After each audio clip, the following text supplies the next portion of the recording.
Hey guys, what's up? It's Alex or Nuzz here, and today's video is going to be a pretty interesting one. I was looking at my account the other day, and I was looking at all my boss kills and my boss logs, and as somebody who's been playing EOC basically since it was released in like 2013, I've been there since the start, and I've killed quite a few bosses, but I didn't actually realize just how many bosses I've killed over the years. I have just over 30,000 boss kills on Runescape 3.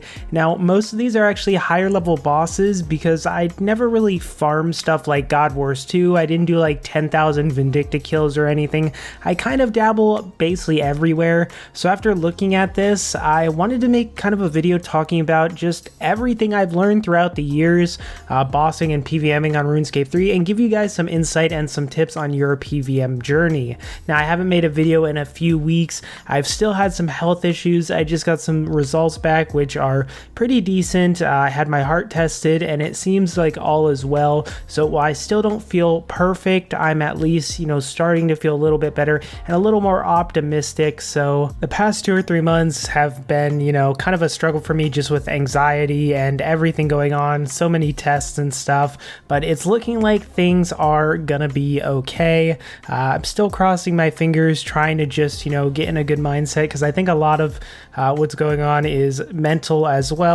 So I'm hoping to get more videos out. I thought this was a pretty fun one. So as always, if you like these videos, make sure to leave a like. And also 60% of you aren't subscribed. So it would mean a lot if you guys could subscribe so we can get on the road to that YouTube play button.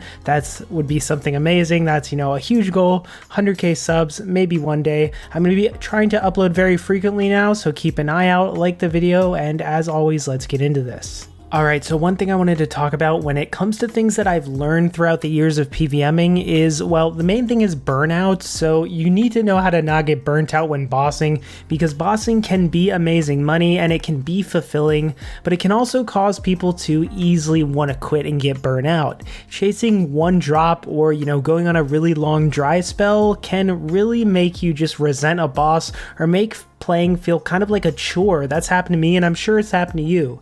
And honestly, first and foremost, RuneScape is a game, so you should play to have fun. So my advice for you would be, if you're going to kill something that's kind of like a long-term goal, like you're going for a boss log, make sure you have these smaller goals in between or focus on something else. For example, when I was doing the Archclaysor, the kills went by so much faster for me because I was trying to push and rage and get the titles. That was kind of the fun thing I was trying to do. The loot and the log kind of just came with it, but instead of focusing on the log entirely, I sort of had the log in the back of my mind, but my goal was to just try to improve each kill. When you see that improvement in kill times or how well you did, food wise, it can be fulfilling and it can make the journey so much more fun. So trying to integrate new strategies is one of my favorite parts of PVM. Sure, it can kind of be intimidating sometimes, but if you give yourself little challenges, maybe just simple things like you want to improve by 30 seconds on a boss, before you know it, you may have done like 100 or 200 kills and gotten a ton of loot, but you were kind of preoccupied with the challenge of improving your kill times, so those kills ended up flying by. This is one of the main things that I've learned when PVMing, and something that you definitely should take into consideration, because trust me, I know you can go very, very dry at a boss and it can really just kill all your motivation. If you spent hundreds of hours killing a boss and your main focus is on that one drop, even if you get a good drop that's worth a decent amount of money, you might honestly be mad. I've had that happen before, where every drop I got at a boss, even if it was, good money, I'd be like, oh, it's not the one I wanted. It's not the one I wanted. And I'd start to, kind of get a little mad, kind of get a little annoyed. And that can really take the wind out of PVM and make it not as fun. So focusing on something else can kind of change that up. Now, speaking of challenging yourself, something I learned very quickly about bossing that kind of helped me improve so much. I remember, 2015, 2016, when I first really started bossing in RS3, I would eat a lot of food, a ton of food.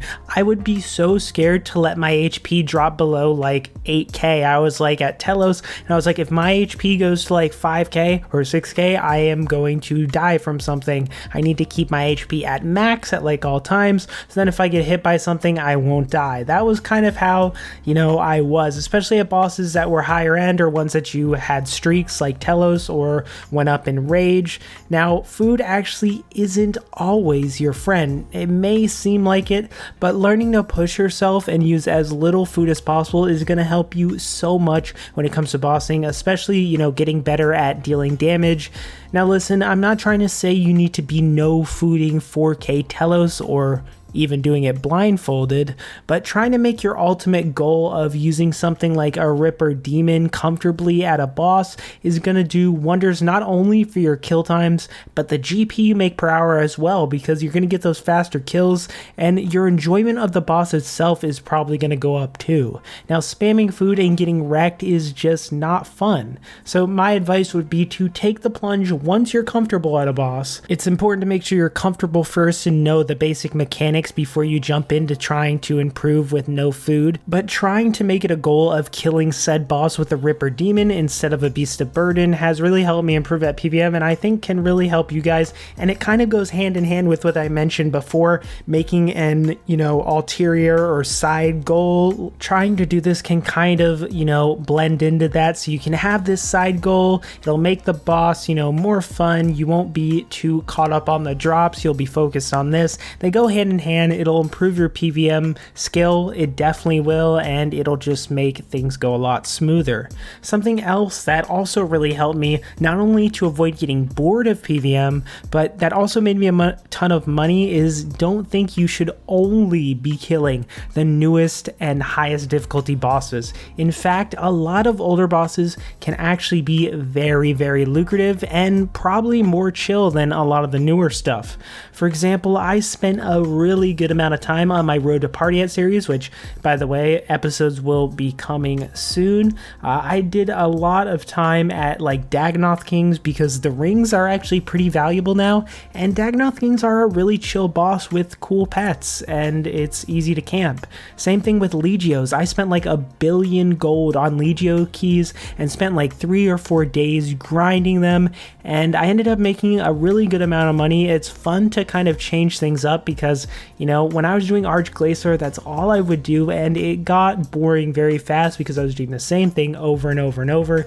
If you're new to PVM or you're just kind of getting into the higher level PVM, going back to those bosses can be a nice change of pace and make you some good money too. Things like Barrows and lower end bosses, they're often overlooked, but there is money to be made when PVMing. It's pretty much every boss, there's money to be made. Maybe not like Cowfight Queen, but most bosses, even some that you wouldn't think of, can make you some decent money. So don't think if you can't kill Telos or Zamrock that you aren't gonna make money, because trust me, there is money to be made everywhere. This is something that kind of goes into the mechanical part of PVM, so it's not really a mindset, it's more of an actual, you know, thing you can do. So when you set your keybinds, I'm sure most of you use keybinds. Maybe there's some of you, I know some high level PVMers that click a bunch of stuff, but if you do have keybinds, a lot of people are like, okay, how can I optimize my keybinds to be absolutely perfect? So, you know, if my hand's here, then I can easily get here, here, here, and do this, and this is the most optimal setup.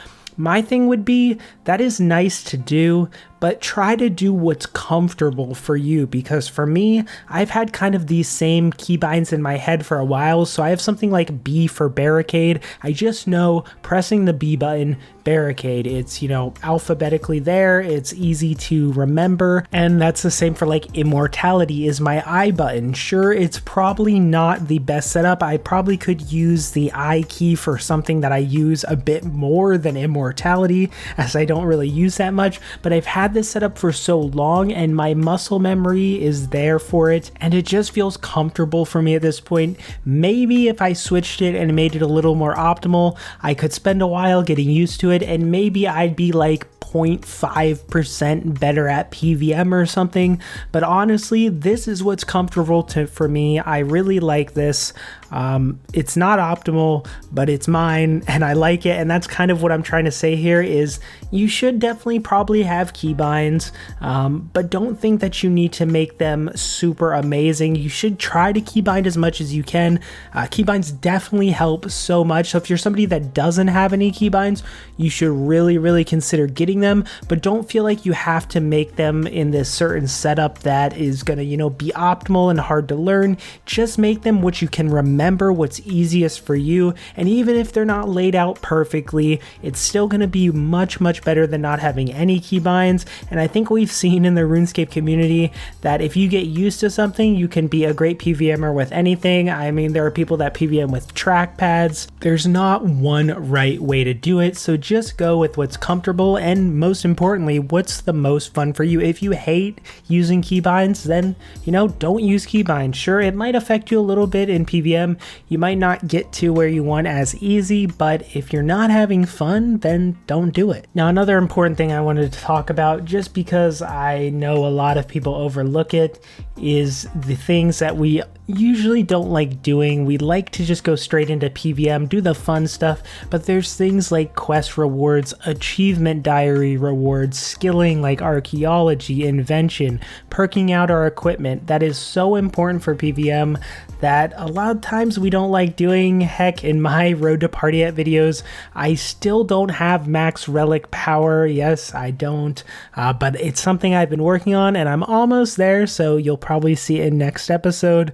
But these things are essential for PVM. They make things so much more smooth. They give you so many more options, and it's something I like that you can kind of achieve. PVM is fun, but being able to, build up your account is just as important and is honestly just as fulfilling. So while you may be tempted to go and just skip all these extra things and just go straight to PVM, whether you're a new player or you're coming back with a maxed account or you're maxing an account, make sure you do all this little stuff. You don't have to do it all at once. You don't have to be like, okay, I have to unlock everything and then I can finally PVM, because even me, I don't have everything unlocked and I PVM just fine.